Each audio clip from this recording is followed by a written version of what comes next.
you cannot compare William Ruto with Dr. Fred Matiang'i. One, Dr. Fred Matiang'i ni mtu amesoma na hakika amesoma hata kulingana na knowledge na vile anaongea, na hadi saa hiyo unaona hataki kuongea siasa kwa sababu anajua bado wakati wa siasa utafanya nini utafika. Look here. William Ruto anasema amesoma lakini we cannot approve it.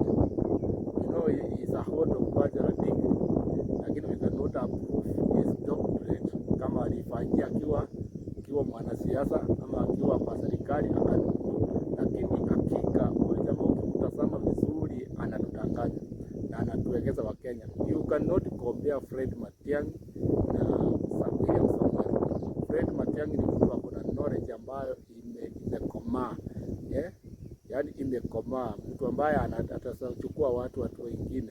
He can observe, he can find, he can also conclude.